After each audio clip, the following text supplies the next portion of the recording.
Sir ನಮಸ್ತೆ. ನಮಸ್ಕಾರ sir ನನ್ನ ಹೆಸರು ಸಾಗರ್ ಅಂತ, ಕಾವೇರಿ ಆರ್ಗಾನಿಕ್ಸಿಂದ ಬಂದಿರೋದು. ಸರ್ ನಾವು ಪರಿಪೂರ್ಣಮ್ ಅಂತ ಒಂದು ಗೊಬ್ಬರ ಕೊಟ್ಟಿದ್ದು ನಿಮಗೆ, ನಿಮ್ಮ ಅಡಿಕೆ ಗಿಡಕ್ಕೆ ಕೊಟ್ಟಿದ್ದು.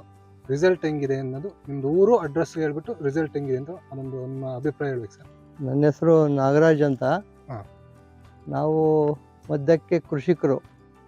ಅದಕ್ಕಿಂತ ಪೂರ್ವದಲ್ಲಿ ನಾವು ಒಂದು ಸಣ್ಣ ನೌಕರಿಯಲ್ಲಿದ್ವಿ. ಓಕೆ. ಆದರೂ ನಾನು ಕೃಷಿಯಲ್ಲಿ ಆಸಕ್ತಿ ಇರೋದ್ರಿಂದ ಕೆಲವೊಂದು ಸಾವಯವ ಗೊಬ್ಬರಗಳನ್ನು ಯೂಸ್ ಮಾಡಬೇಕು ಅನ್ನೋ ಒಂದು ತಲೆಯಲ್ಲಿ ಭಾಳ ದಿವಸದಿಂದ ಐತ್ರಿ. ಇತ್ತೀಚಿನ ದಿನಗಳಲ್ಲಿ ಈ ಗೊಬ್ಬರಗಳ ಪೈಪೋಟಿಗಳು ನಡೀತಾ ಇರೋದ್ರಿಂದ ಯಾವುದು ನಂಬಬೇಕು ಯಾವ್ದು ಬಿಡಬೇಕು ಅಂತ ಒಂದು ಗೊತ್ತಾಗ್ತಾ ಇರಲಿಲ್ಲ. ಓಕೆ.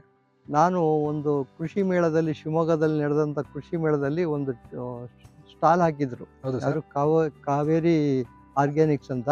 ಹೌದು ಸರ್. ಅವರು ಲಿಟ್ರೇಚರ್ ಕೊಟ್ಟರು. ಹ್ಮ್. ನಾನು ಲಿಟ್ರೇಚರ್ ತಗೊಂಡ್ಬಿಟ್ಟು ಮನೆಯಲ್ಲಿ ಅಭ್ಯಾಸ ಮಾಡಿದೆ.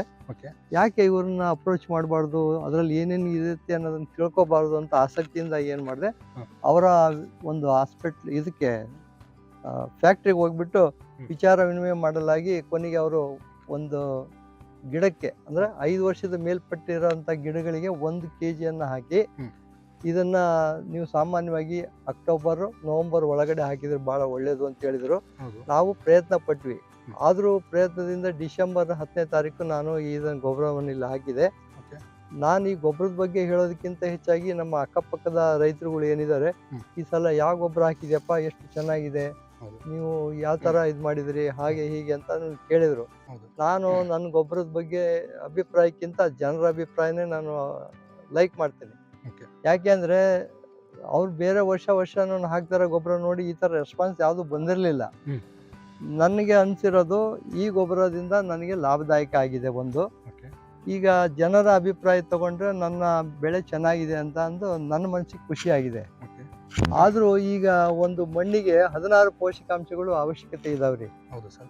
ಆದರೆ ನಾವು ಮಾರ್ಕೆಟಲ್ಲಿ ಹೋದರೆ ಸಾರಜನಕ, ರಂಜಕ, ಪೊಟ್ಯಾಶ್ ಸಪ್ರೇಟಾಗಿ ಸಿಗ್ತದೆ. ಆಮೇಲೆ ಜಿಂಕು, ಬೋರಾನು ಮತ್ತು ಮೆಗ್ನೀಷಿಯಮ್, ಇತರೆ ಮೈಕ್ರೋ ನ್ಯೂಟ್ರಿಯೆಂಟ್ಸ್ಗಳೆಲ್ಲ ಬೇರೆ ಬೇರೆ ಕಡೆ ಲಭ್ಯ ಸಿಗ್ತವೆ. ಅವನ್ನೆಲ್ಲ ಒಟ್ಟಿಗೆ ಪರ್ಚೇಸ್ ಮಾಡಿ ನಾವು ಹಾಕೋಷ್ಟೊತ್ತಿಗೆ ಯೂನಿಟ್ ಕಾಸ್ಟ್ ಜಾಸ್ತಿ ಆಗ್ತೈತಿ. ಆ ಯೂನಿಟ್ ಕಾಸ್ಟ್ ಜಾಸ್ತಿ ಆಗದಾಗ ನಾನು ನಿಮ್ಮ ಗೊಬ್ಬರಕ್ಕೆ ಕಂಪೇರ್ ಮಾಡಿದೆ. ಕಂಪೇರ್ ಮಾಡಿದಾಗ ಎಲ್ಲ ಗೊಬ್ಬರಗಳನ್ನು ಮಿಶ್ರಣ ಮಾಡಿ ಇವರು ಸಸ್ಯವರ್ಧಕಗಳನ್ನು ಸೇರಿಸ್ಬಿಟ್ಟು ಈ ಗೊಬ್ಬರ ತಯಾರು ಮಾಡಿದಾಗ ಯಾಕೆ ಹಾಕಬಾರ್ದು ಅಂತಂದು ನಾನು ದೃಢ ನಿರ್ಧಾರ ಮಾಡಿ ಇದನ್ನ ಪ್ರಯೋಗ ಮಾಡಿದ್ದೀನಿ.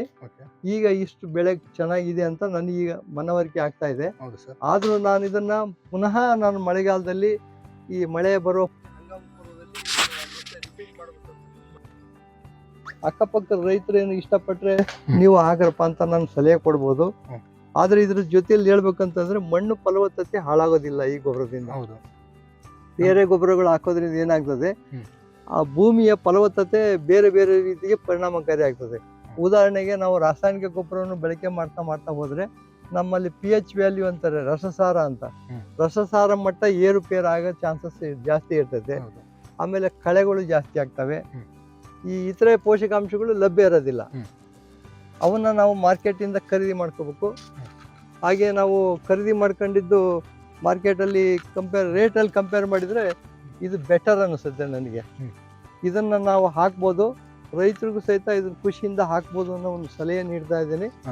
ಈ ಪೋಷಕಾಂಶಗಳು ನ್ಯಾಚುರಲ್ ಆಗಿ ಸಿಗೋವಂಥವು ಸಾರಜನಕ, ರಂಜಕ, ಪೊಟ್ಯಾಶು, ಆಮ್ಲಜನಕ, ಇಂಗಾಲ ಮತ್ತು ಸಾರಜನಕ ನೈಸರ್ಗಿಕವಾಗಿ ಸಿಗುತ್ತೆ. ಅದು ಫ್ರೀ ಆಫ್ ಕಾಸ್ಟ್ ಸಿಗುತ್ತೆ ರೈತನಿಗೆ. ಆದರೆ ಮಾರಾಟ ಅಂಗಡಿಯಲ್ಲಿ ಕ್ಯೂ ನಿಂತ್ಕೊಂಡು ತಗೊಳ್ಳೋವು ಕೆಮಿಕಲ್ಲು ಬೇಗ ಭೂಮಿಯಲ್ಲಿ ಬರ್ತವೆ, ಅದು ಕ್ರಿಯೆ ಮಾಡ್ತವೆ, ಜಮೀನಲ್ಲಿ ಇರೋವಂಥ ಹ್ಯೂಮಿಕ್ ಅಂಶವನ್ನು ಹಾಳು ಮಾಡ್ತವೆ. ಅದಕ್ಕೆ ನಾವು ಆರ್ಗ್ಯಾನಿಕ್ಗೆ ಮೊರೆ ಹೋಗೋದು ಯಾಕೆ ಅಂದರೆ ಹಿಂದೆ ಎಲ್ಲ ದನ ಕರುಗಳನ್ನ ಜಾಸ್ತಿ ಸಾಕ್ತಾ ಇದ್ರು.